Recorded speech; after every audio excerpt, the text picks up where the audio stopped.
So, ladies and gentlemen, fanboys and girls, nerds, weebs, and otaku, welcome back and welcome home.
Well, hello there, everybody. This is Written Writ Ralph talking to you, talking from our show here, The Written Writ.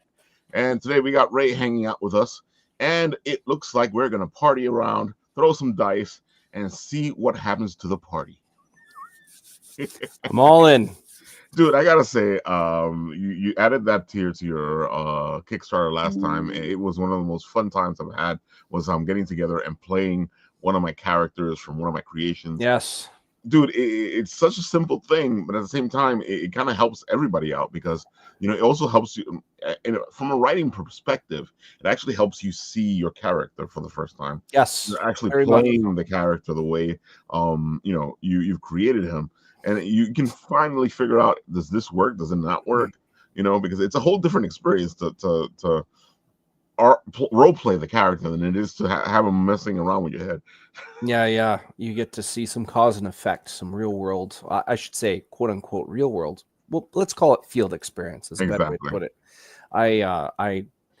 That one we played with Chad and a couple other people, and that was with Mr. Towson, who is our dungeon master.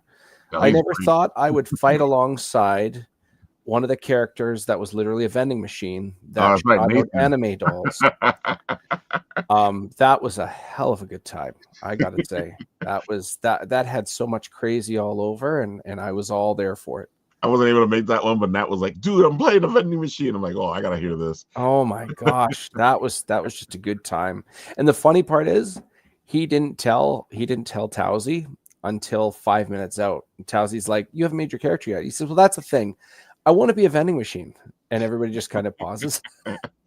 Okay. And he kind of makes it work. Well, what class would you be? Well, I don't know. I just want to shoot dolls at it. And then we all kind of conclude, okay, Warlock, the dolls are his Eldritch Blast. His patron is himself. He believes in himself, and that's why he runs.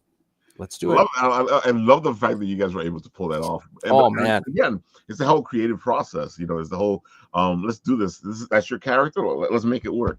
Yeah. And Tolkien was good with that stuff because we had all these characters from all these books, and that's hard enough. Yes. That's hard enough. But again, that's also another way, and I say this all the time, especially when I'm talking about writing. A good way to learn about how to do your writing is to play in other people's sandboxes. Yes. And using your character in somebody else's world is another way to play in the sandbox. Yes. And for this comic I'm doing, the Madcaps, issue 2 coming out in April, it's based off of the first homebrew campaign I ever ran, but I took the players' characters out of the story and I put in my own. Ironically, they're based off of the players. But with that said, it was very, very interesting to see these individuals. I played it out on a digital board, but I played as the characters and I was the dungeon master. Right. Just to flesh out, like you're describing, give them some field experience and actually understand exactly how I wanted them to tick. And that was a really, really good time. I'm really happy That's to a get little this more book. difficult there because you're basing it on the guys you played with, but at the same time, it's not them. So that must be like Yes. a whole surreal experience. Well, what it reminds me the most of is I believe it was in 2005 was the or no, it was '06 I think was the first Marvel Civil War. I think Um, so. well, regardless of the year, Mhm. I remember reading in Wizard magazine when that was a thing at the time. All of the articles about how the editors and the story writers keep track of characters because there's so much going on at once in that. Exactly.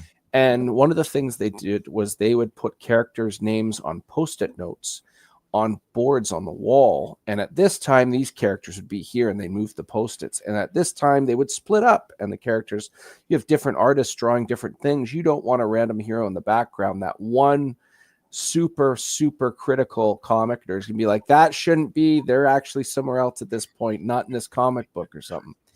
And my experience was like a very, very much so a scaled down version of that, where I got to just lay out the icons on a digital board and move them around and have fun essentially. I completely understand what you're doing, and like I said, it's a little different because you're actually taking the characters and replaying them in a different way. I've Mhm. actually taken the players, the people that I've played with before, taken their characters and put them into the campaign that I'm on right now as legendary heroes, Yeah, and it's interesting to see where they would have gone if they actually would have played it to a point where they became these legendary heroes. But right. so I guess in a way we're doing the same thing. It's just that it's still their characters, so it's a little easier for me because I know exactly what they would do. Yeah. And yeah, that, you know what, my characters are based off of real life people. Hmm. And one of the cool things, if you ever get inspiration from real people, it doesn't Oh matter if my it's god, all the time. political or historical or just your own personal friends, Mhm. usually you play up their strengths and their weaknesses, right? So a lot of these characters, okay, well, they're not this silly in social scenarios, but I can exaggerate it a bit and I can have fun with it in a way that the person reading it later, okay, I see what you did there, ha ha ha, kind of thing. Exactly. I would never have done that. And I go, hey, remember this? And they go, Yes. oh, shut Do you up. remember that time? Yeah. But it's great. I love doing it, especially in the campaign I'm in now, because it makes it easier because now I already have the legendary heroes. I already have these characters that they're in the world. They did their thing, and now these new heroes coming up are trying to do their thing, and they have these like mentors out there, and then I can drop them in every once in a while if I need to, and that makes it so much more fun. Yeah. Yep. I agree. Completely. And Yes, so sir. the whole creative process, and that's why I love D&D so much, is because you're actually able to play through story ideas.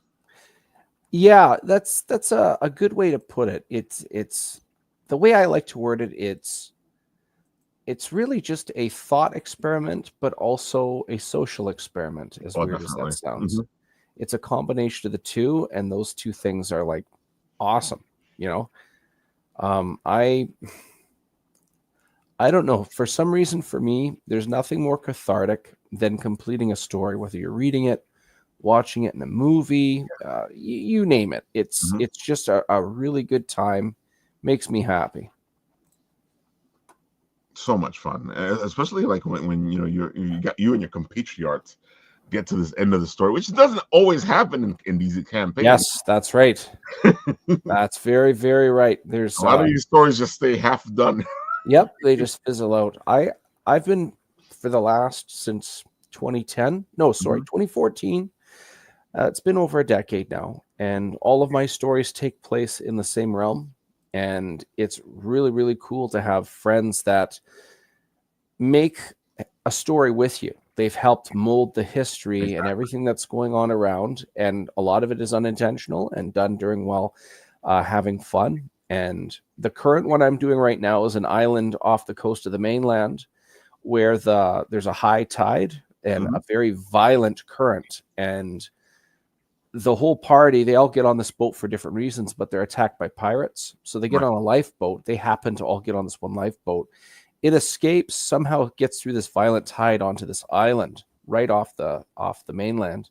They can't get off the island and they don't have anything. And they find out some of the pirates survived and they're getting chased on this island. And there's just they find out the current is actually because of many generations back, drow dug up from the ground and settled in the island. And drow are slavers, so they enslave some wood elves. There's some half drow, half wood elves, and there's actually different little colonies and stuff. And meanwhile, they're getting chased by the drow slavers, and they're getting chased by these pirates. And then they find out that the pirates don't have a captain, and one of the players has been a captain the whole time. He was mutinied, and they've been trying to kill him. That's the whole reason they're on the island, because they're trying to kill one of the players. And the guy's just been quiet the whole time, and it just goes on and on and on. I've been having a lot of fun with that. We're about halfway through, and it's been about 18 months. Dude, that sounds like a great game, a great idea. That's what I did with the one that I'm working on right now. I had a story that I wrote out, and then I was like, I wonder how this story would play out if you threw people in it and see what they did with it. So because you know where the story is already going because you wrote it, right? But now, like as soon as you throw people into this, especially the role players, next thing you know, you got a whole other story that you didn't have when you started the whole thing out. And why are we making this monolith again? Oh, exactly. It's like, I didn't have this in the original story. I'm like, that character was just like a little side character in the original story. They weren't even important. I think I lost you.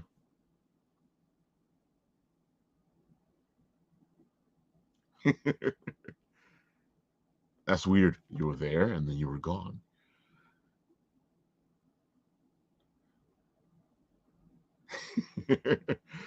Folks, as he goes over there to do his thing, I will remind you guys that his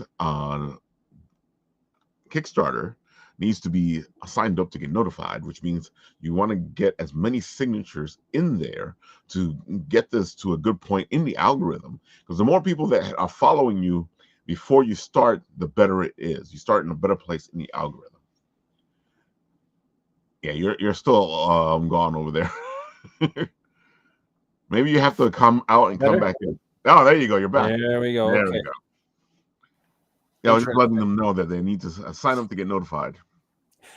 Yeah, this issue 2. So this is a 3-issue mini series. First issue, 4 friends. They're getting back together. They're meeting up in their childhood hometown called Ivywood. Mm-hmm. In the middle of this, just as the reunion's starting, middle of this big festival, there's an outbreak with the undead. These 4 individuals, these friends, they're not the strongest of individuals in the realm. They aid the guards in deterring this outbreak. And after a couple of things that happen, the friends are inclined to believe it has something to do with a local drug problem. This is not a preachy book. It happens to have drugs in it. It's not pro or anti-drug. But at the end of that book, they're able to find an addict that knows where there's a pusher, and they intercept, and they're about to interrogate. Issue 2 is all about these guys. They're going to kind of go into a distributor's turf. Now, anybody that deals with anything shady like this, you're obviously going to have hired muscle and protection. Yeah. So this whole story is about these unexperienced, they're not even necessarily adventurers. Right. At one point, these friends, one of them brings up, are we out of our pay grade yet? Like, should we quit while we're ahead kind of thing? And it's going to be a lot of fun. This sets up for issue number 3. I think I've said this on other podcasts, but 3 issues, just like in volleyball, there's bump, set, and spike. Issue 3 spikes, and it spikes hard, but a lot of it is based off of what you're going to be seeing in issue 2 here. I'm issue 1, you're going to be able to get in this Kickstarter launch as well. It's torture not being able to say much more than that, but I'm definitely looking forward to finally being able to open up about it. That's for sure. That's always the hard part, especially as a writer, because you don't know if you're telling too much or you're not telling enough, or because we start to build up these spiels that we tell people, but even then, sometimes, because it was, us writers can get very protective of our stuff, so we don't know if we're hiding too much stuff, or if we're saying too much stuff. It reminds me of when the Red Hot Chili Peppers were on The Simpsons, and Moe's like, "We're wondering if you could change these lyrics. People find them offensive." And he's like, "Our lyrics are like our kids, man." That's funny. And they're like, "Well, how about we just change it to this?" And they say, "Hey, that's a great idea. Let's do that." But that's how it is, though. Especially as a writer, I don't understand writers who aren't open to things. Yeah, I guess part of it is the fearing that somebody's gonna go, "I helped you." Yeah. I'm like, yeah, but that's what we do. That's what writers. You were just mentioning it before. We watch people. We pay attention. I tell people all the time, never make a writer angry, because you're gonna die many deaths. Yeah, I like that a lot. Yeah, 'cause you know us, because we build our characters are built on people we know. Yes, yeah. There's a lot of truth in that. It's always funny to me because you'll have friends who will read something of yours, and they'll sit there and they look at you, and I'm like, Come on now. Yeah. Ralph, is this me? Mm-hmm. Well, it could be. Do you want it to be? It's kind of you. It's kind of not you. You can't prove either way, so you just answer it how you see fit. Yeah, because we write what we know. And I think we know. I say it all the time. I don't think people understand what that means. Write what you know. I think they get confused by the term. It doesn't mean that you have to just write what you know. It's a broader definition to that. Completely much broader than most people think it is, because as writers we research. So as we research, we know. And you reflect on things around you, and exactly. And there's lots of inspiration in the world, and any type of art form, in this case writing. I'm inspired to write about this now. It's just a really cool idea. Oh, definitely. And you sit there, and it's, I can't turn that shit off. I'll be on the train. Yeah. I hear bits of conversations. I'm like, oh, you're just eavesdropping. I'm not eavesdropping. I can tell you, I'm not eavesdropping. I don't want to hear half the stuff I hear. Yeah. You just absorb it. You sound like me in regards to being a what's called a hyper extrovert. I'll give you a good example, and maybe you can relate to this. For me, if I have to read something that's critical, mail or something, if it needs to get done, I will go to a mall in a food court and sit down. I'm surrounded by people, which is ideal for me, but I don't know any of them, so I'm not attuned to what they're saying. Exactly. So it's kind of the best of both worlds. It is. Or going to a bookstore, like you guys have Barnes and Noble, yeah? Oh, the big ones, yeah. The big ones, but there's areas usually in those areas you can sit down and read, or some definitely, or at least a nearby Starbucks or something.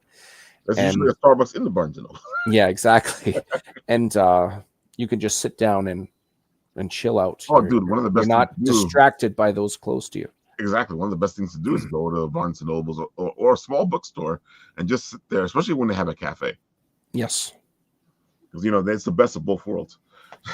For me, one of the most satisfying experiences, even though it has nothing to do with reading, we just had Christmas just pass. I loved your short, by the way.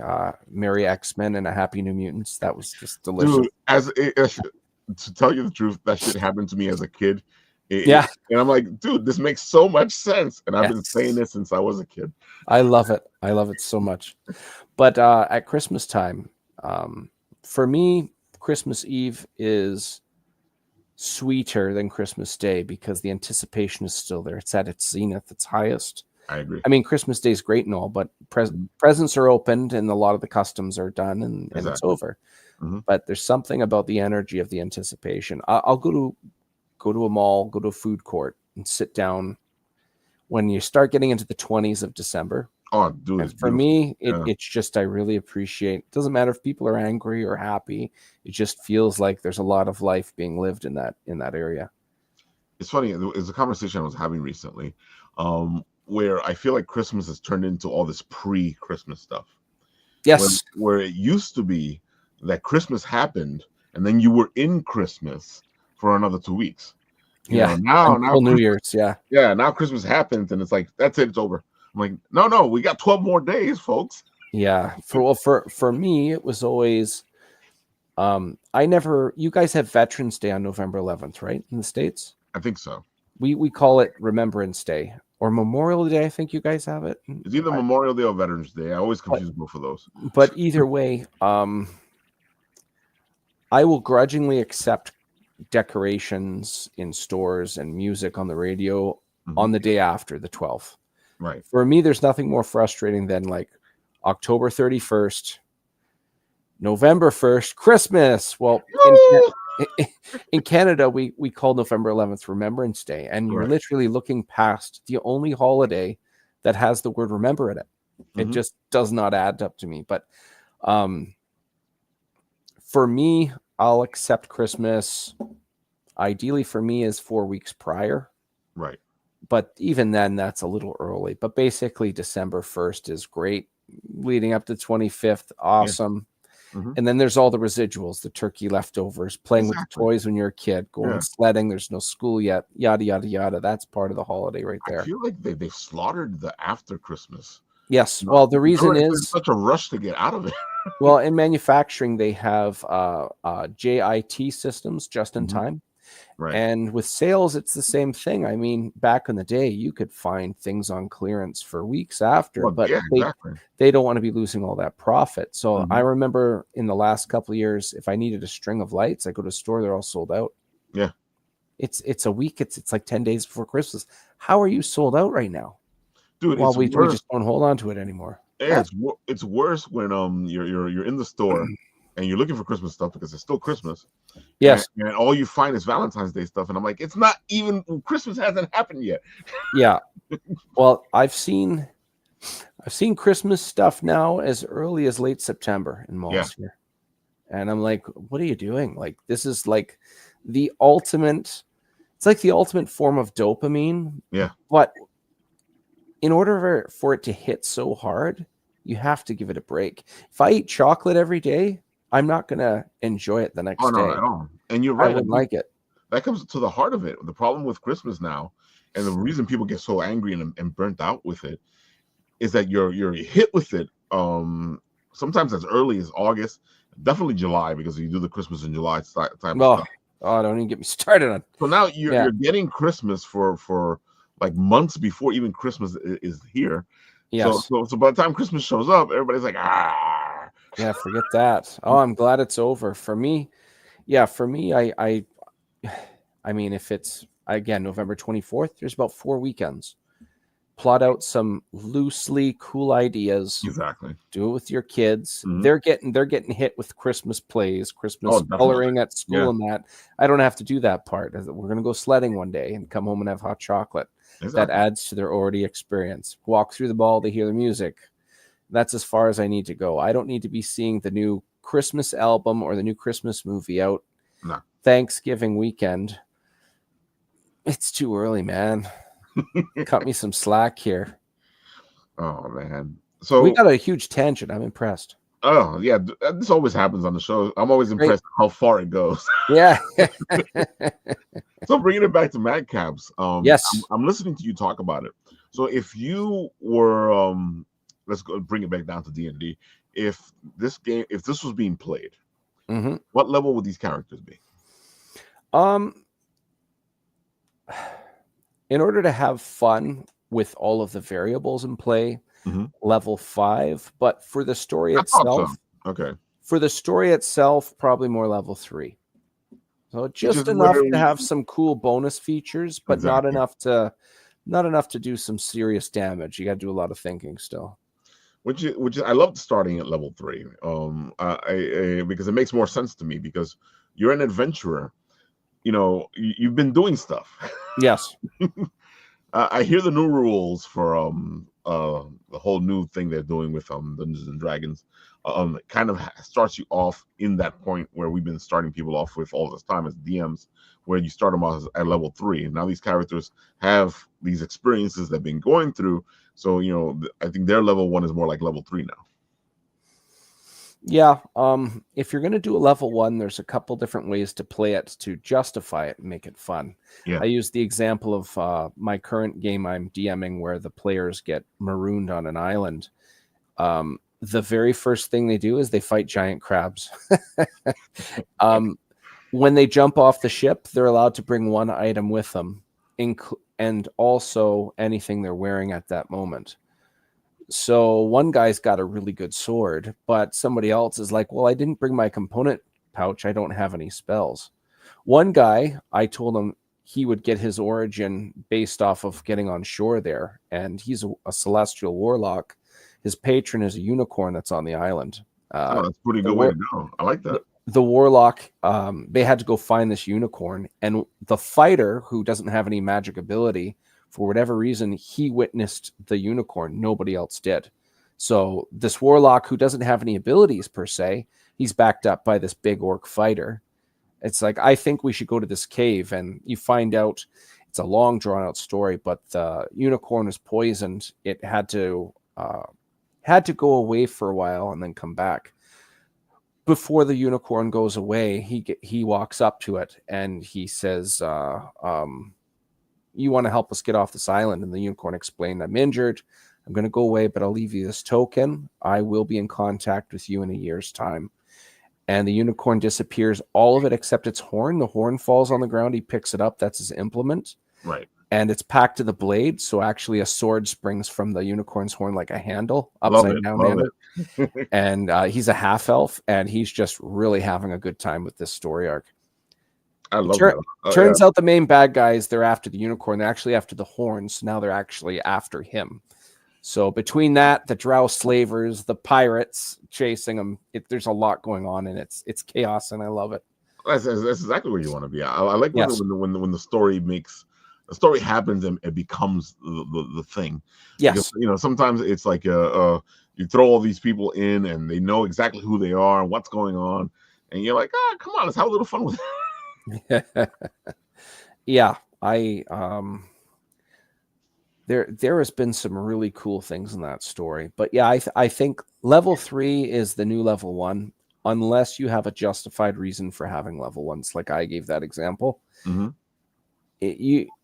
I like this idea of like some secluded town of hobbits that are getting picked on by some local trolls or dwarfs or something like that, where they're physically inferior. And you know what? Enough is enough. The one guy puts down his gardening hoe and picks up his spear. Or, okay, I can see a level 1 here.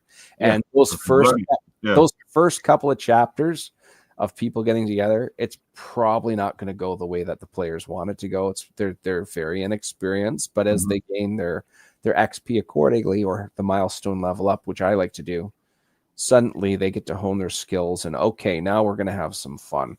Suddenly, okay, somebody wants some payback, or somebody else wants some, I've always wanted to leave this town, and now I have the means to do so. Level 1 can be done, but it can't be generic like it used to. It's just not fun. No, it gets really weird. Yeah. And you're right that there is a way to do level 1. I find like one of the ways to do it is if you're in a school or you're just starting out in the military, but you have to be just starting out. It can't be that you've been in the military, because then you should know something. I did one where all the players were evil, the evil campaign, and most evil campaigns consist of everybody trying to kill each other. I made a way around it where they all wake up and they don't know who they are. Right. During that camp, they didn't even know they were going to play that day. We were going to roll out our stats and everything. Right. So the way we played, I had a chart, and everybody's going to roll out their race, background, and their, pardon me, I got a hiccup, their race, their background, and their class. And whoever picks those three are off the board, and then everybody else has to take what's left and roll and go and roll and go. Interesting. Okay. Oh, the fun part about it is as soon as they picked him out, I said to them all, okay, well, you didn't know this, but you're going to play right now. Everybody grab the papers. They're like, what? My character's not ready. You all wake up in individual cages. It's very dimly lit, and you can't remember anything about yourself. They're like, what? It's almost a great place to start. What? And some gnome walks in and performs this ritual, and everybody takes 1 point of lightning damage. And they don't find out later, but after they break out, they realize they're just outside of a goblin den. They have to sneak their way outside to the surface world. Mm-hmm. And during it, they do silence a couple of people that try to report, we have intruders, that kind of thing. Right. And one guy takes some damage. He takes, it's like a D4 damage. He takes 2 piercing damage. Everybody gets the same injury and takes the same piece of damage. Ooh. So suddenly the evil people can't kill each other. Yeah, because now they're attached to each other. Yeah. Yes. So suddenly they have each other in their best interest for self-preservation reasons. I use their selfishness against them, of course. But it's so funny though, because as a writer, as creators, we know that evil people aren't like the comic book evil that people make them out to be. Some of them are actually caring people, and they care about the people around them. But we always see this idea of villain as somebody who's out for themselves. But then at the same time, a lot of villains know when they need to use the people around them. Mm-hmm. Yeah, I think when those evil players got out to the surface world, it'd say, okay, things start coming back to you, and now we're going to make our characters and end the meeting. So that was how we finished it. But nice. like you're saying there with evil characters, it's very important to understand that most people don't just say, I want to be an evil jerk and I'm going to drink somebody's tears. Mm-hmm. There are people like that in the world. Yeah. The best example of a contrast between the two, in the MCU, we have almost everybody would agree that Thanos is at least decently written, even though he's not necessarily comic written, and his plan could be flawed. Some people said, why not double the resources instead of half the people, and jokes like that. But it comes from a place of, I want everybody to prosper, and right now we can't do that. Mm-hmm. I get it. It's not Purple Man wants to kill half of everything. He wants to save whatever it costs, and I'm willing to go to places most people won't to get a desired result. The opposite of that would be the sequel to the first Thor, The Dark World, Malekith. Right. Very underdeveloped, and he's not rememberable at all. Until you said his name, Malekith. Got a Scottish accent. I am a Scottish drow, and we will kill everything with this red cloud. I'm not interested. But it's when you have these deeper villains, it makes the story better. I still like the idea of the comic book Thanos, who was in love with death, because it makes more sense. He's trying to appease her. Yes. Exactly. He's trying to woo her, and that's why he kills half the universe. Yeah, look, wooing her. You. Exactly. Yeah, that makes so much more sense. Yeah, I like that better. I was kind of disappointed that he didn't go. They didn't go that route. I mean, an end game near the end, they show him like that a little bit, but not quite the same. Exactly. And I liked how not just how Thanos was driven to do these things, right? But they also, on top of it, made him very evil. A great example of this is when they had when Frank Castle was Ghost Rider, Cosmic Ghost Rider. Mm-hmm. That whole story where Thanos, he's pretty much won everything. Right. His throne room sits in Galactus' hollow out skull. Mm-hmm. And he literally has Ghost Rider for like an hour a day, uses penance stare so he can feel the pain of people he's killed. He's like, oh, this is great. That's a great idea. Yeah. that is so deep, man. That's when you find, okay, that's great writing. Yes. Yeah. I'm in, Yeah. Because people look down at comic books. Yeah, I've never understood it, because some of the stuff in comic books is really deep. I'm not gonna say all of it, but some of it is really like that. Wow.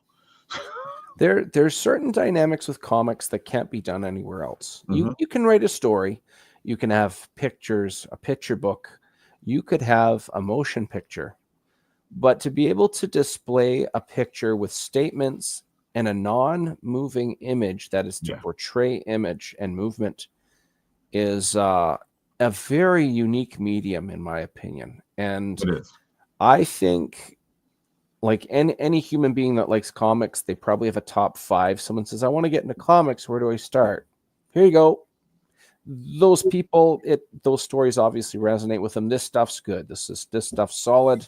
Exactly. Check out The Watchmen. Check out House of M, which is one I really like. I think that's very underrated. I really like how they fixed the mutant problem there and then just abandoned it later. But I really like these stories that you can just like get somebody to buy in based off of looking at a picture and a caption. There's nothing you can compare that to. I think that's why it pisses me off sometimes when they'll take a story from the comics and they'll go, we can do it better. And then you watch it and you're like, no, you can't do it better. I'm sorry. Well, I have a theory behind that. There's a hierarchy of media, right? Like movies is the big thing. Comics are not movies. Don't worry, we'll get it up to snuff of movies. Well, you completely gutted what made that story great. Exactly. And it happened a lot, especially like 90s, early 2000s. They're starting to learn. DC's having a very hard learning curve right now. Hopefully they make things right with how Mr. Gunn is approaching. It looks interesting so far, yeah. I mean, a lot of people are like, Superman doesn't look muscular and huge. Well, I'm okay with that. I mean, if it I'm just happy. I got to see Crypto, man. I'm just so happy I got to see Crypto so far. That's another thing. You got some crypto haters who are like, crypto. This is going to be the Silver Age Superman where he fights big monsters. We've already seen that in the trailers. This is going to be, there's a Justice Society of some equivalent to Guy Garner. Right. I was impressed they chose characters that do have a following but aren't as popular. So if people don't like them, they can just cut that string to that character and let it go. I thought that was very, very smart. But apparently James Gunn compared it to Mr. Smith Goes to Washington. Do you know that movie? Oh yeah, definitely. Love that movie. Yeah, love that movie. Apparently Superman's story in this is going to parallel that. Like a good guy trying to do good, but the system isn't working. Sounds about life. It sounds very Superman, in my opinion. He's supposed to inspire others. There's some people that don't want to be inspired. In fact, they will try and stop him from inspiring others. I'm interested to see how well this goes. So it's funny that you say that, and it leads down this path, this conversation that I have all the time with people, especially when it comes to Superman. Because they like Snyder's version. Not that Snyder's version is bad, but the Superman that we grew up with, the one that was created, was this superhero, the big Boy Scout. He's a good guy. It's the Boy Scout that was successful in life. Exactly. People only appreciate nice people, Mr. Rogers caliber, if they're successful and they're not ramming their beliefs down your throat. And that's what Superman was supposed to be. Right. But it's so funny because I always get this feeling that people, they don't like those good characters. Yeah. They go, it's not realistic. And I'm like, is it not realistic because you yourself are not that type of a good character? there are good people like that out in the world. Oh, definitely. But if you talk to people, they're like, no.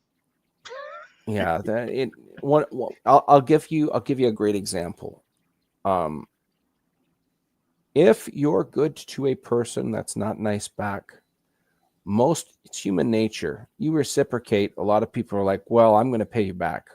Yeah. You do the opposite and uplift them. You actually make them feel bad. Yeah. People, the average human being around a decent human being that you look up to, it's easier to be like, that person's obviously fake.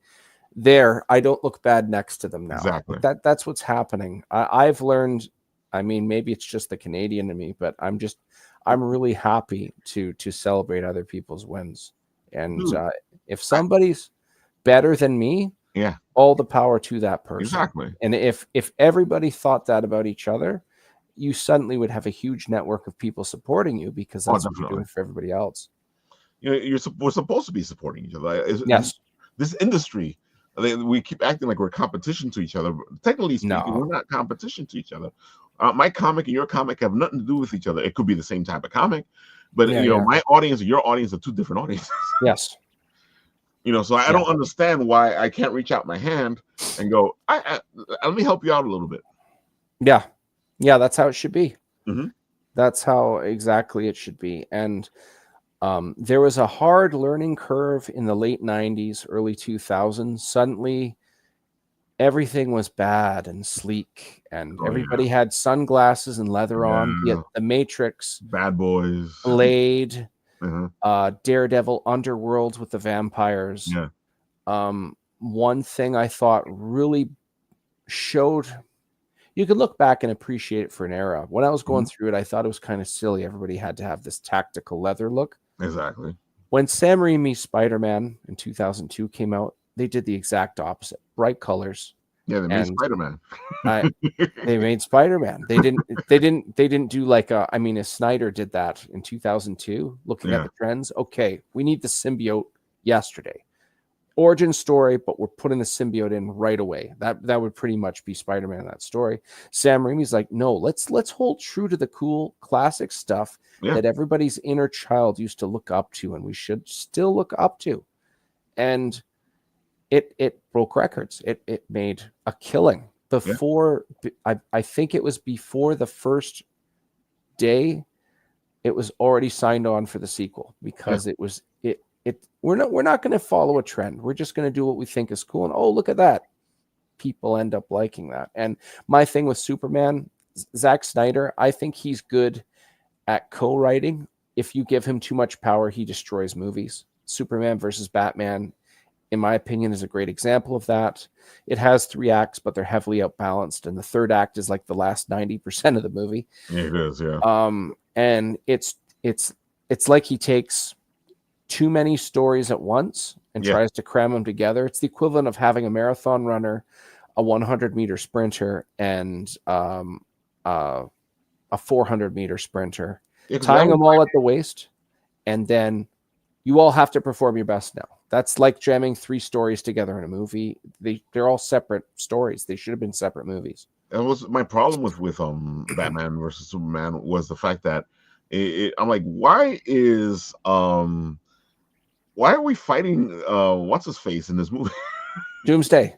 Exactly. Why are we fighting Doomsday in this movie? Doomsday should have been a movie by himself. Yeah, Doomsday this is about should have been Batman a thing. And there was a lot going on. Like he just took all the best. So it's basically he stripped mine stories. Exactly. So I'm going to reflect The Dark Knight Returns. So Batman's almost in retirement. Let's give him his super suit that he uses to pummel Clark. But that won't be it. The big thing where he has that gas blow up in his face, that won't be it either. You know what? Let's also bring in Doomsday. And then that whole fight's, and you know what? Hold on. And we'll keep it going. We're also going to add in Wonder Woman. And hold on, we're going to keep it going. We're also going to kill off Superman. This is the first time Superman and Batman are meeting each other. Batman's in his 50s and he's retiring. Hold on. We're going to keep this going.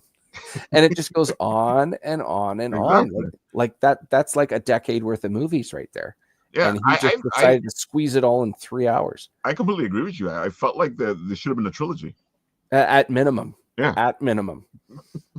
Yeah, look, Andrew's even saying it. Absolutely. It's 4 full comic arcs in 1 2 hour. And that's what when I came out of the theater, that's what I was thinking. I was like, it's not a bad movie. It's just there's too much stuff in it. There's too many story ideas in it. There's too many story arcs in it. Yeah, like I imagine if you're on a road trip and there's certain landmarks you want to see. Imagine falling asleep, waking up, and you're past them all. Yeah. And you never got to really see them. Oh, somebody took some pictures. Okay, I saw some pictures. That was Superman versus Batman. There was a bunch of landmarks that were just grazed over and not explored, just for the sake of, guess what? In the Justice League movie that I made 4 hours, guess what? Darkseid's taken over at the end. They just got together, for crying out loud. He completely strip mined all the story arcs just so he can make his thing. Like, imagine him making the Avengers. Tony Stark would have assembled the Avengers and fought Thanos by the second movie. Right. At latest.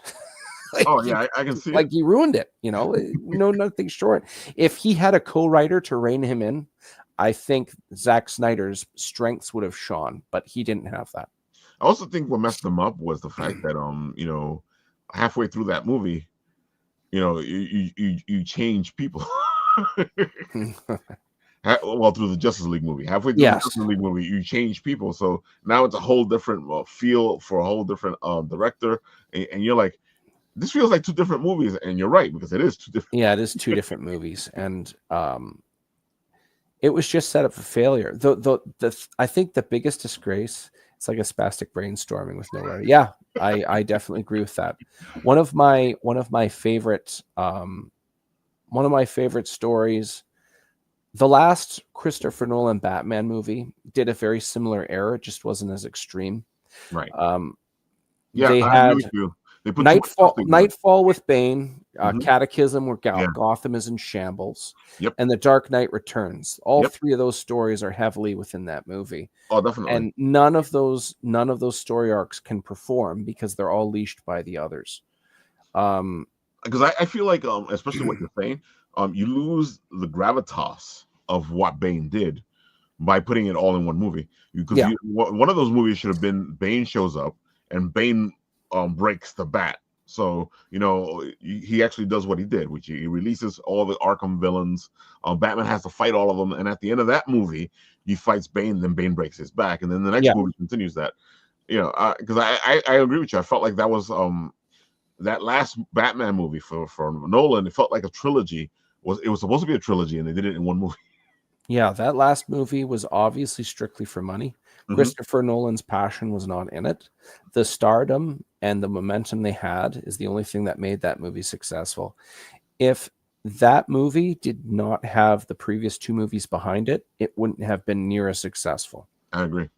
Spider-Man 3, for different reasons, it just wasn't as quality of a movie. Sam Raimi's, but it was made the most money. It wasn't the But best. it's movie. the same thing, though. They put too much stuff together. And You got Sam Raimi was Spider-Man. against it too. Yeah. Sam Raimi, he doesn't like Venom. He Oh, no. wanted to do the Sandman You thing. can tell. Sony You can tell. Sony pushed it. Sony pushed it, and Raimi says, "Okay, well, fine." So within 20 minutes, Eddie Brock gets the symbiote and is killed off within 20 minutes of footage.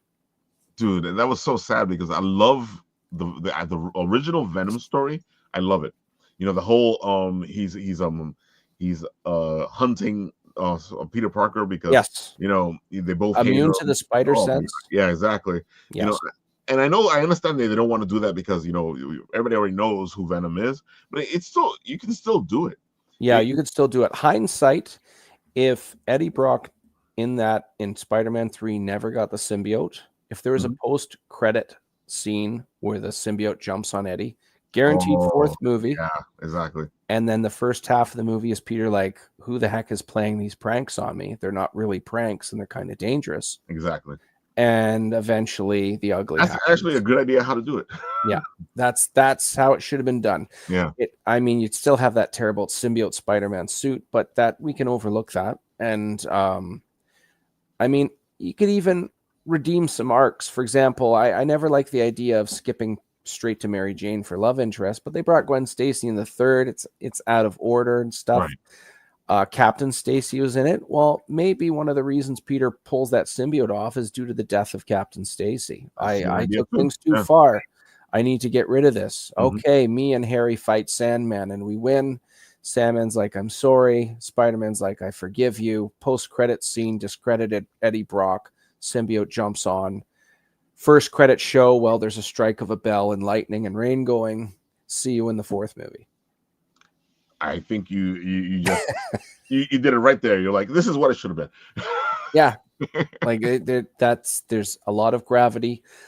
There's the whole reflection of Peter Parker power versus responsibility, and getting a lot of power and it really corrupting him in a way he didn't like. I went too far. A love interest of mine is really upset, and I am responsible for that. Just like the responsibility for Ben, I need to get rid of the symbiote right now. Exactly. Yeah. That's actually all that makes sense. Yes. Now you're sitting there going, "Oh, okay, I see why that happened." Yeah.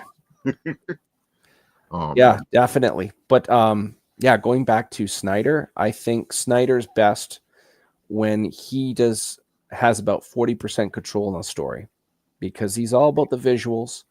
But a lot of people are like, you do not need these 7 things here. You need maybe 2, probably 1. Exactly. make the one look awesome, And I love his people will visuals. love you for more. I know a lot of people like make fun of him because of the visuals, but I love his visuals. I like how he makes it look For like a comic book. They're comic book, like they're great. Exactly. Because that's what he does. He makes it look like the comic book, and you sit there going, "Wow." But there's some people that just get pissed off at that stuff, and I'm like, "Oh, I don't like Snyder." I'm like, "Dude, he knows how to set that up. He knows how to choreograph it so that it looks just like the comic book." And The visuals are beautiful. Oh my god, yeah. Yeah, he's eagle-eyed. Dude. Better than Michael Bay, in my opinion, for eagle-eyed detail. And now that we're talking about beautiful images, I have to put this up here. Hold on, because this is just beautiful. Oh, thank you. You know, you've got to give Jay Sloan a lot of credit here. He did all the line work, and then equal credit goes to Dave Kemp, who did all the color work. In this issue, this is Chazgo, one of the four. He is a blue-skinned elf known as an Arger. His people they worship a mountain range that is riddled with silver deposits. There are humans, literal humans in history, in real life, that they consume a lot of silver and actually tattoos their skin blue over time. And Chazgo is of a similar effect.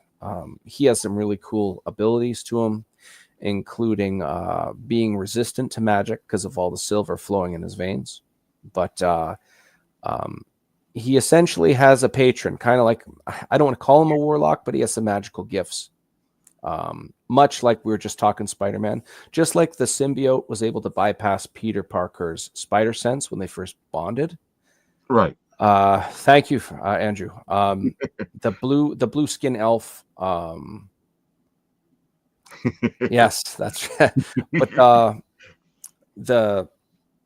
this patron, if you will, was able to bypass his resistance to magic and give him some magic abilities. This is his pet. She's being debuted in this second issue. Her name is MX, and she's a 3-eyed albino crow. Whoa. And I wanted all of the covers that I have, all the variant covers I wanted to have per issue. I only want them if they have some type of relevance to the story. I miss the old era of like, why is Spider-Man helping Dr. Octopus rob this bank? Read this issue to find out why. Mine isn't so direct, but MX has never been seen before, so I wanted to have a picture of MX and Chazgo interacting. Jay Sloan, the anatomy and the body emotion, I just very much appreciate this guy's talent. And again, Dan Kemp, I said I want nighttime, but he's a blue-skinned elf, and here's his colors. So you want me doing blue on blue? Well, yeah. And after tweaking it a little bit, the night air, he gave more of a purple to it to make Chazgo stand out more. These guys, I got my money's worth. That's the easiest way to describe it. You did. Chazgo is he gets a lot of recognition from the people that have been reading the story. A lot of them feel he's a lot of cool dynamics. He's able to disguise his appearance. His people, they're referred to as Argers. Argers, they literally worship the mountain. They don't like outsiders. They'd be technically known as xenophobic. And they do not like magic. They think worshiping the magic gives them their gifts of resisting magic. Magic is like an abomination. And because of that, when he like Chazgo views his people as dysfunctional, he wanted to leave, but everybody that would take a look at him outside the mountain range would probably kill him on sight. So this patron, if you will, one of the gifts that she gave him was the ability to disguise himself. So a lot of people think it's really cool that Chazgo has disguised himself as a human and has actually worked his way up the ranks to representing a noble in the city of Ivywood. If he was ever caught, he'd be in a lot of trouble. So he's definitely very much dancing with danger. If this was D&D, you could arguably play the role of charlatan background would be a great example of it'd be a good option to play out that character. But yeah, a big fan. And again, this image is just beautiful. It's a work of art. Just breathtaking, man. Are you making this into a special metal cover or something? You know what? Originally, I was going to leave this one alone, but I was obviously going to be putting the title in. Right. I have I have 3 other ones I haven't shown yet. Mm-hmm. One of them is going to be glow in the dark, and one of them is going to be metal. This image has now been a contender. I might switch the metal one out for this one. It's a beautiful post. It's a great poster. You're right, Andrew. Poster. I agree. I think that's a really great idea. It's just the mood. We were talking before about comics being such a rare way to reveal a story. Exactly. There's just so much emotion in this image. There's so much going on. That's what I like about comics, though, is that you can actually make, especially have a good artist to work with a good writer. You can put this feel into the book. Yes. Can you zoom in onto the bird's face? Let's see. I don't know if you can with this one currently. I can. If you can't, I can share on my side. Oh yeah. So yeah, I'll have you share. Okay, I'll share screen. I'm on Facebook right now, so. Gotcha. Here, I'll share. Can you see? There it goes. Yeah, I just wanted to zoom in and show off that bird there. Pardon the pixelation of this version of the image, but you can. Well, we know that's going to happen because we're zooming in. You can see the third eye in the middle of the forehead there.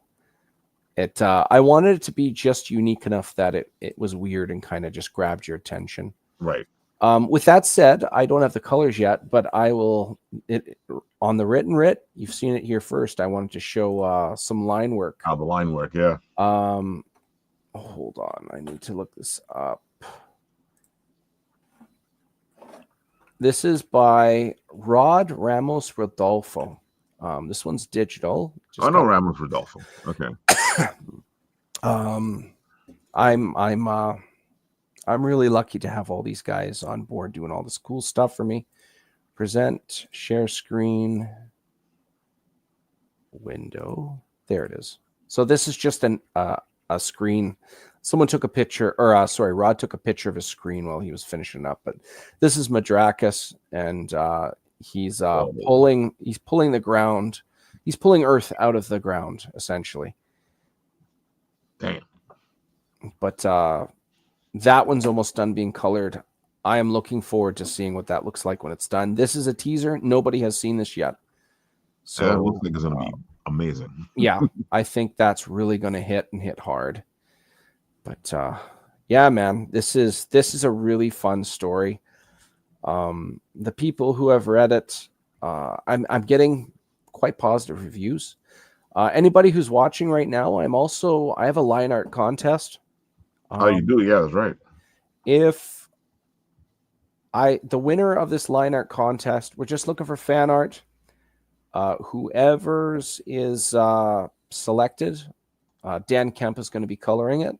So any up and comers that are looking to get some, that's it there. That's great. All of those images there, they were all colored by Dan Kemp. So you'll get that color of quality, or quality of color, I should say. And you get a copy of the Madcaps issue 2 with your fan art. It'll actually be one of the pages at the back of the issue, which is really cool. The whole reason I did this, basically what I was looking for was I have a small network. I'm just getting into the game. Right. And there are people that are looking to prove themselves. Well, I'm always looking for cover artists for future issues. Yeah. So if someone's like, hey, I'm your man, check out what I got. Okay, well, I will be hiring this person for a cover in the future. That's my logic behind it. It's a good way to do it. You can also get a chance to see if they can actually get your vision of the book. Yes, exactly. To quote Todd McFarlane in an interview I saw once, he says, if you want to impress somebody and work for a big company like DC, you know what? Unfortunately, the map is done already. Because Andrew is a great map maker. You should see his maps. Backgrounds. Need a map, backgrounds. You know what? We'll do another reveal right now. I'm in the market for character sheets. I can't say too much about that. Is this something our map maker potentially be interested in? But Andrew's a game developer. Is this Andrew Frake? Yep. That's the same guy. Oh, he's using 2 different accounts. He's confusing me. That's hilarious. Well, he had to move to the other account because he said that Facebook had a delay on it. Gotcha. Okay. Gotcha. Okay. Well, I'm open to the idea. But yeah, to quote Todd McFarlane, he says, if you want to work for someplace like DC, I mean, if you made up a character and draw it, that's cool and all, but they want to see how you draw their stuff. Exactly. You want to win them over. If you're good at inking, ink something of Batman, ink something of the Creeper, inks, pencil something of their characters. That's what they want to see, yeah. Because it's less abstract for them to consider. And my fan art is for that exact same thing. People can draw.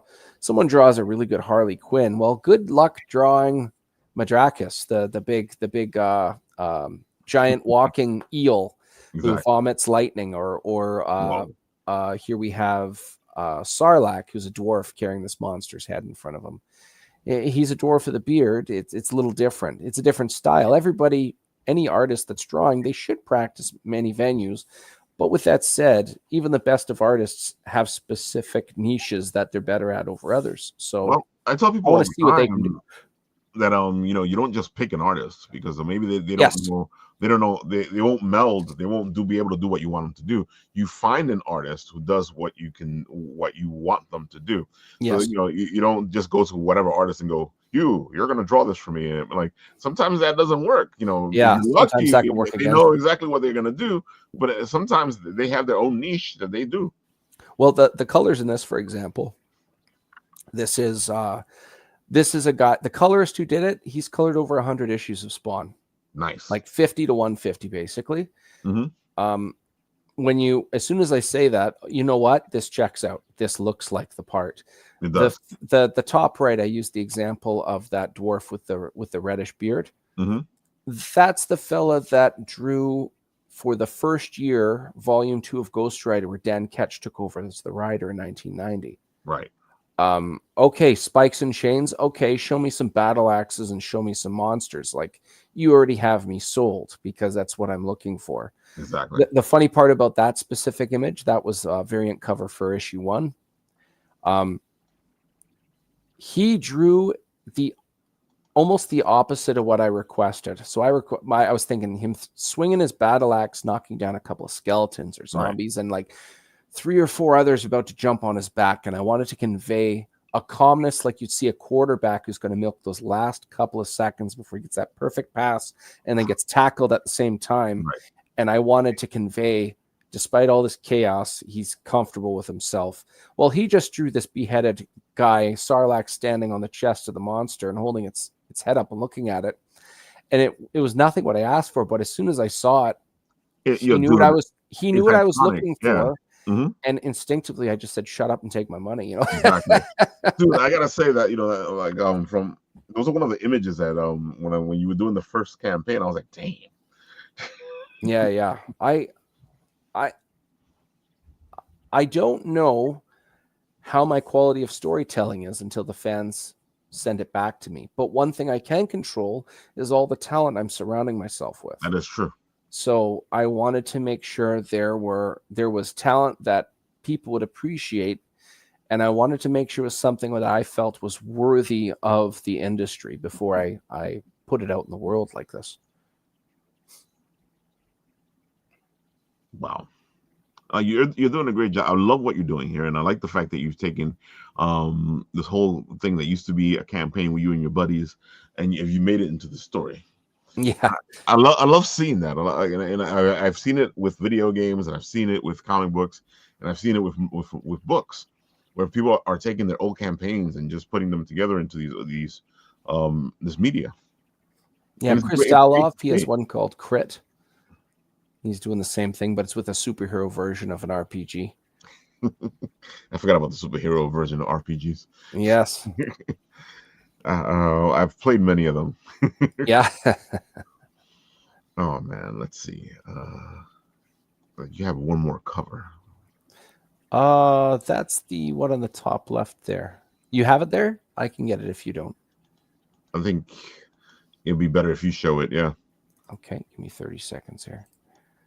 2 shakes of a snake's tail. Shake that tail. Shake it, shake it. Sharing screen. Window. This is colored by Dan Kemp, and the line art is by Kenny Calderon. I like Kenny. And in this issue, the four of them, they go to a distributor's lair, we'll call it. And as you can see, they're walking into a path that has a lot of overgrowth. Not a lot of individuals go through this. And I wanted to show all of their different flair and their character. For example, you could see the fella up front, the little guy done, and he's got a little smile on his face. He's thinking, okay, let's stir up some mischief. Fell on the right, Chazko, he's very reserved. He's actually, because of his dysfunctional upbringing, he's not a fan of showing any emotion. That kind of stuff is usually used against him. And then you have you got Sarlacc on the left, the dwarf. He's got an axe in one hand, a crossbow in the other. And then you got the guy in the back who is Madrakis in the back. He's actually more of his scariest thing about him is actually his brains.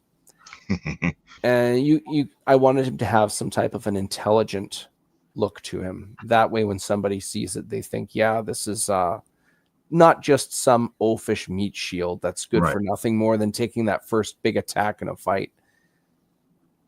But I could look at this image for days. I was saying that as a joke. Like I said, as a joke, I zoomed into like this. It's like I could count the leaves right here if I wanted to. Like I could just sit there and appreciate every little wisp. Even the added glow that Dan added to the moon. It's just a beautiful, beautiful image. I'm a fan. It just screams classic comic. Yeah. Got my yawn on. Apologies. Oh, don't worry about it. I'm tired too. Then it becomes a group of people saying that hero would never do that. Exactly. Well, that's what happens in movies now. Yeah, high intelligence is scary. That's definitely true. I feel like you're right though. The fan base, like it's for lack of a better word, it's gone toxic. Well, I got a theory behind that, and the best example I can give before I say the theory is The Mandalorian at the end of season 2 when Luke Skywalker makes his appearance. Oh yeah. There is absolutely zero toxic fandom behind that scene.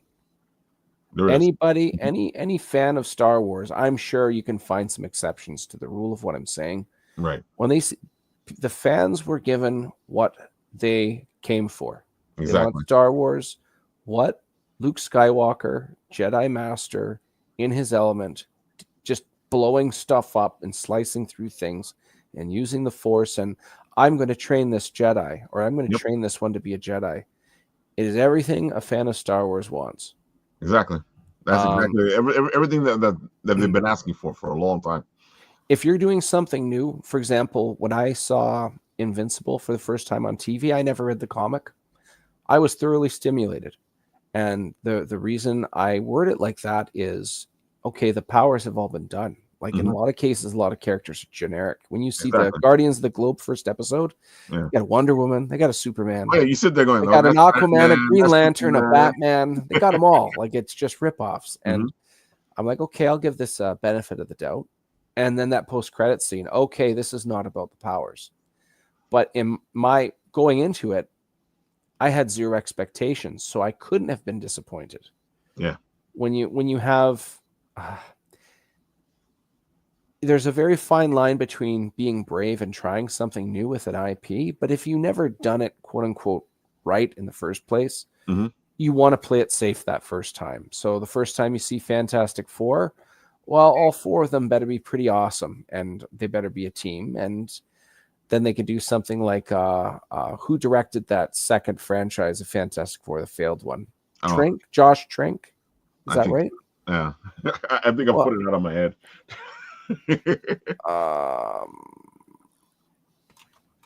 Rivals? We playing Rivals? Is that what I'm hearing? Is that what I'm hearing? Yo, let's hop on right now. I got Penny Parker ready to go. Nathan, aren't you Vending Machine? Exactly. Penny, Yes. Penny Parker. And vending machine, just so you know, on my next Kickstarter campaign, I will be doing another one of those. Oh, I here in the chat there, I saw it there. There you go. Oh no, that's a YouTube thing. yeah, That's not a YouTube thing. That's the link to this stream. Hold on. That's a link to this stream on the tubes. For anyone who is unaware, during a previous campaign and live stream, I was a vending machine. Oh, and we talked I kept about it rolling earlier. out magical girls. Yeah, he is a vending machine that used Eldritch Blast, which shot out anime girls in doll form. My favorite part is when our DM Michael Towson described one of your finishing kills as M. Bison in a schoolgirl dress flying out Cycle Crusher.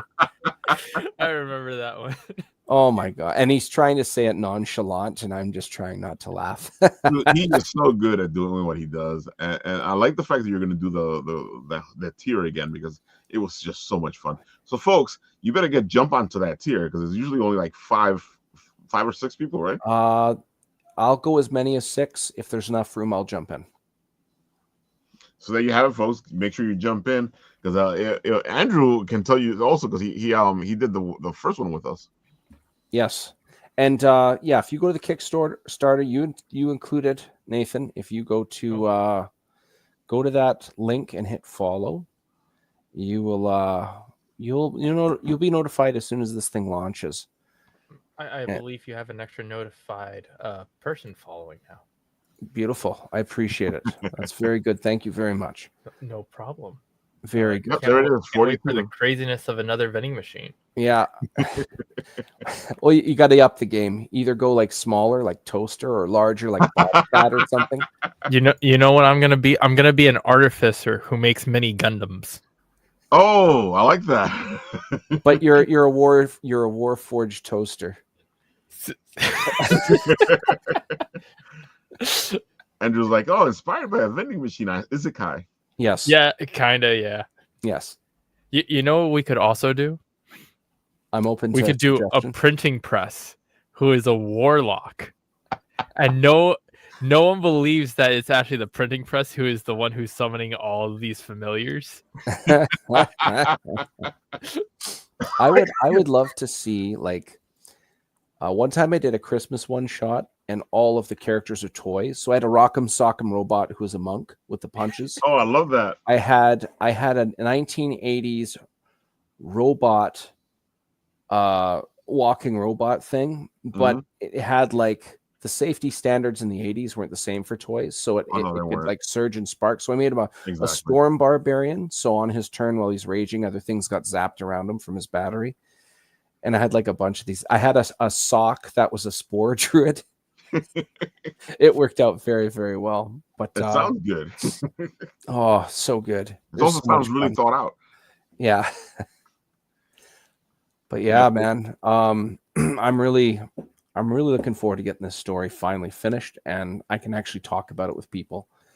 Oh yeah, because once it's done, now you can talk about all the little details and the little aspects and all the good stuff. Yes, wait, all of the good stuff. Once you do all 3 issues, will you be doing like a trade that puts them all together? I'm going to cross that bridge when I get there.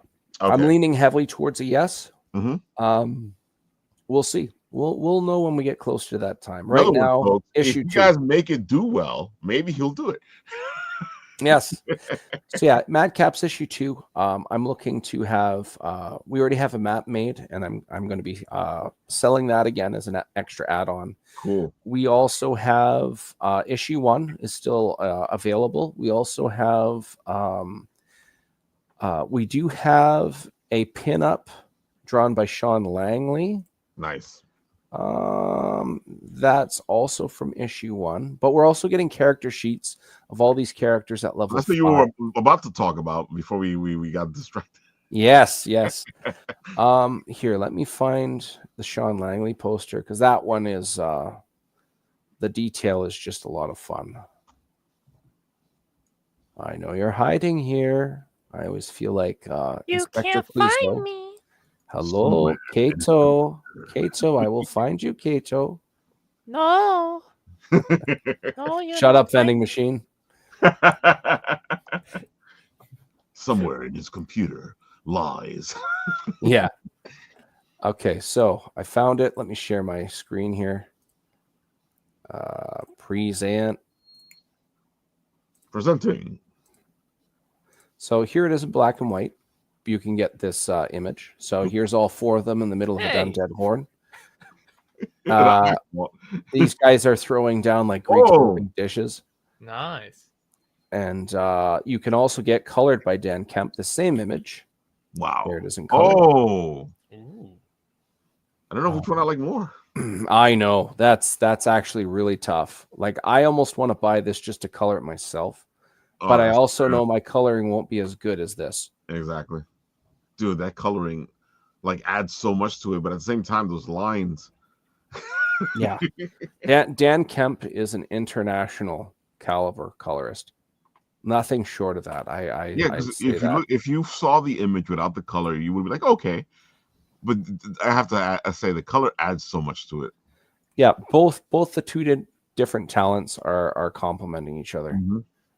But I'm definitely a fan of what we got coming down the pipes here.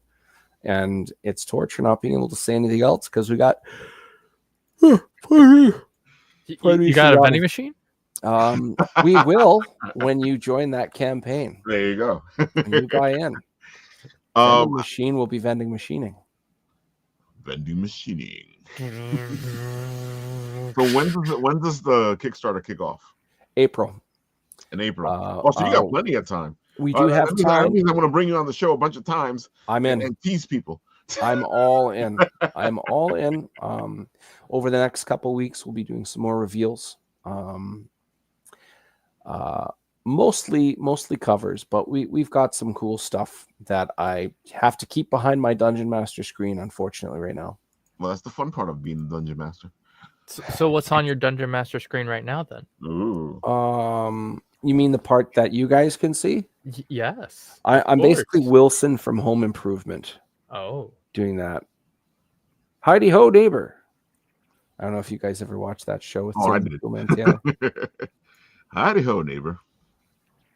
But yeah. I actually knew someone who would say that anytime he saw any of us. Oh, that's true. That's true. Wait, what? Did Oh, okay. I don't think we're thinking about the same person. I thought we were talking about the same person. I guess we're No, talking I about don't think so. people. I was talking about two different people. Okay, never mind. I had a guy who would say that every time he saw me. Howdy ho, neighbor. I used to say it. I don't know why I stopped. You found a better catchphrase. Probably. I go through catchphrases like they're water. I like water. I like Water's water. delicious.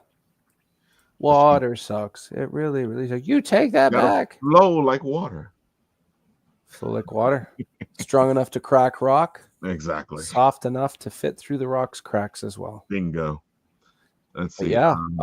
That's pretty much the long and short of the Madcaps right now. That's a lot. If anybody you brought a lot.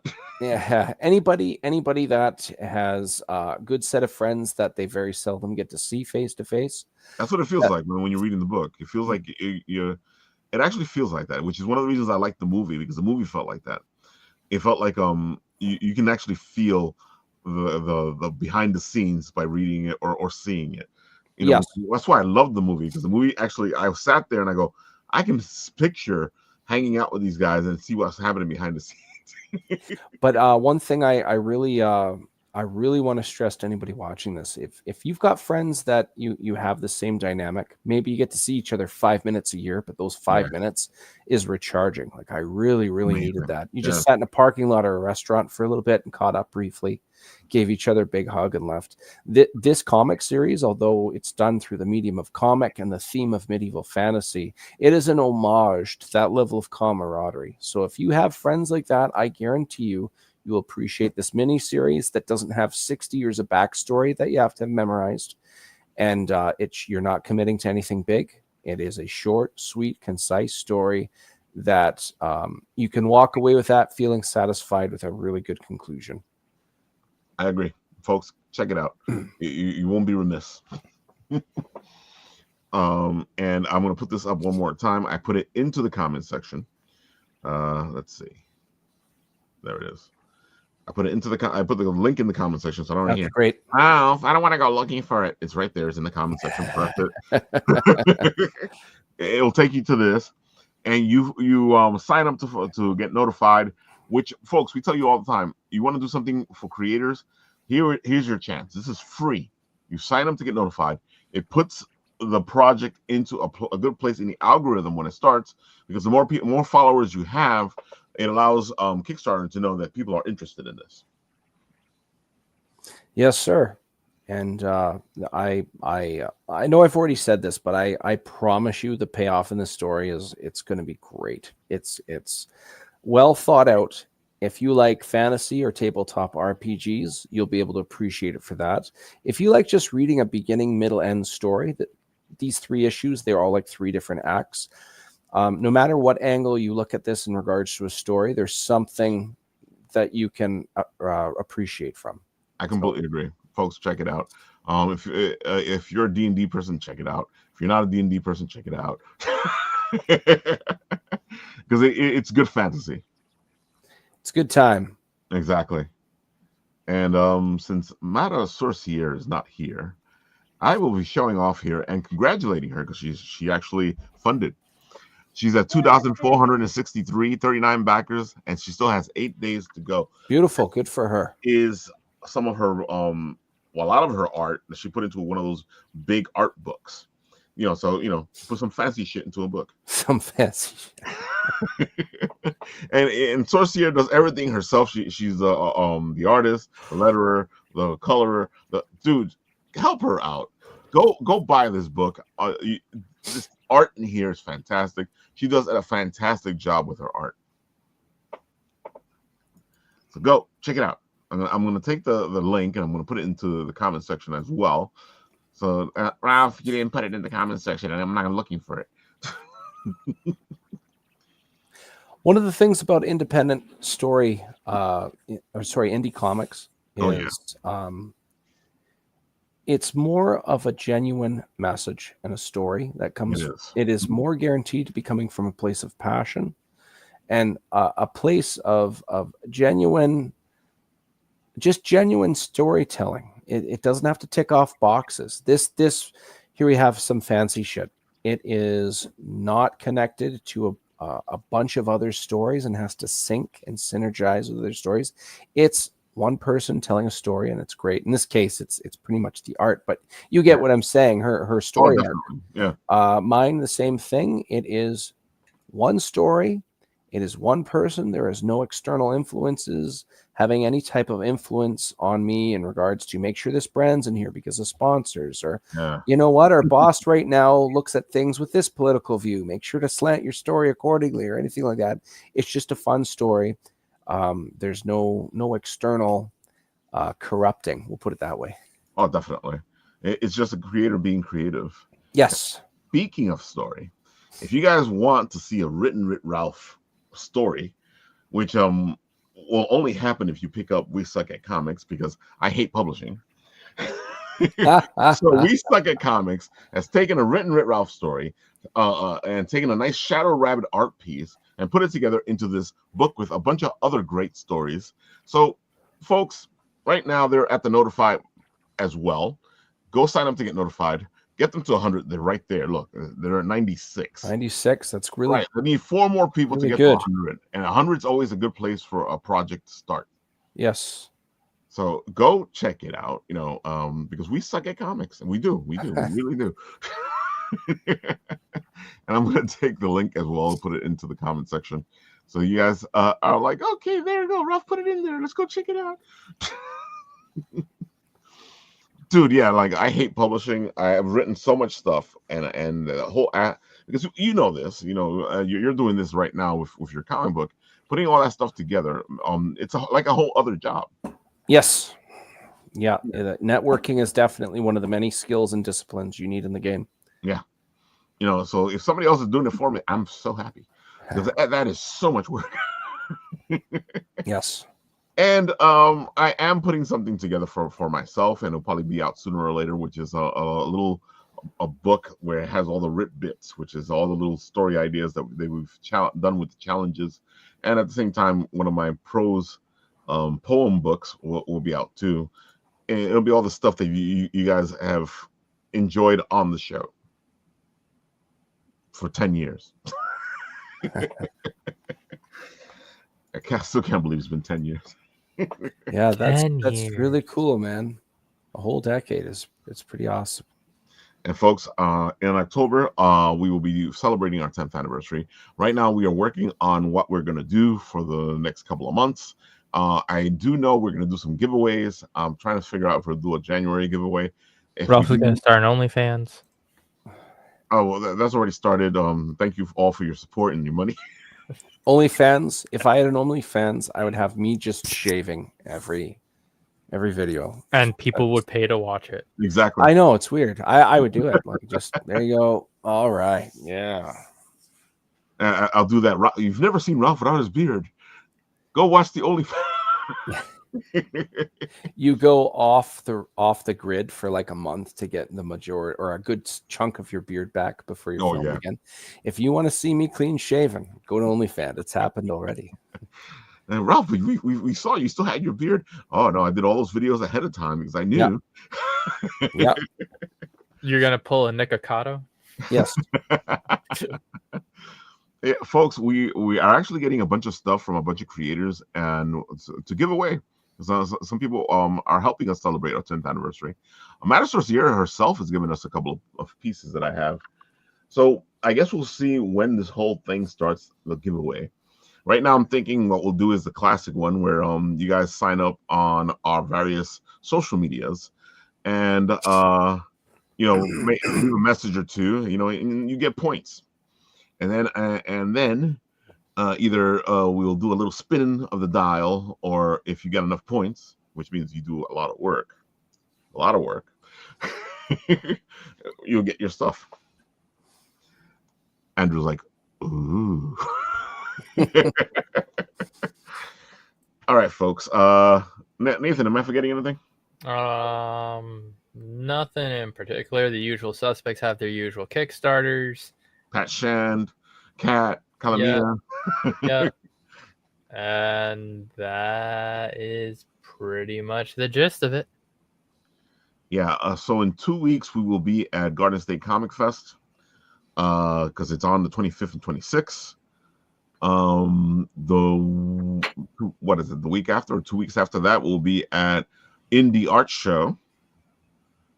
And we have a bunch of people coming up in the next couple of weeks to show off both Garden State Comic Fest and the Indie Art Show.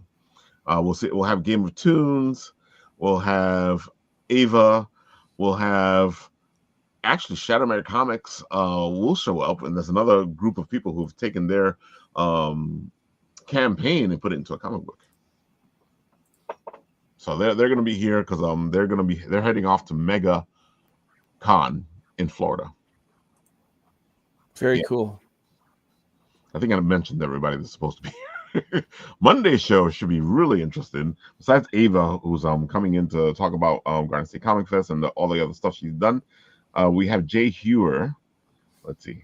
I actually have it written down this time. Let's see. We have Jay Hewer, John Weston, and J. Michael Miller. There we go. So it's going to be a fun party on Monday for Martin Luther King Day. Sounds like a good time. Yeah, it should be a party and a half. So, Ray, anything else you need to say before we go? I think that's it. As you already pointed out, you want to support indie comics. You want to give honest stories without any type of external influence. You can hear stories from different opinions, different viewpoints is the word I'm looking for. Getting a tad tired here, but that's okay. So the reason we're going to finish the show. Yes, we're I'm looking to finish this story up. It's going to be a great time, and it's something that is a unique angle on the medieval fantasy genre. These are individuals that are not the mightiest of the realm. In the first issue, 3 of them get saved by guards, which is the equivalent of Captain Kirk getting saved by some red shirts, if you will. If you're a video game player, it kind of makes sense because when you're in World of Warcraft, sometimes you use the guard. Yes, this is true. Now, with that said, these are not infallible, powerful, mighty creatures. These are people that the stakes are high. As every issue as every issue comes into play, the gravity and the gravity of the issue and the stakes raise. And the only way you're going to know what I'm talking about is by signing up on that campaign, and you can enjoy it as it happens. It's going to be a good time. It is. And folks, remember that tier's coming up where you can actually play your own character in the campaign with Towsy. So dudes, you got to do this. It's so much fun. If you're a creator or a regular player, you actually get to see your character. Like you heard in the beginning when we were talking about this, you get to see your character in motion, which is really nice. Really Life nice. is good, man. Yeah. I'm just happy to spread it on to others. I love the fact that you did that, and I think it's such a moment, because you don't get to see our characters other than in our own pieces. Yes. All right, folks, that has been the Written Writ. I will press the button, and where it stops, nobody knows.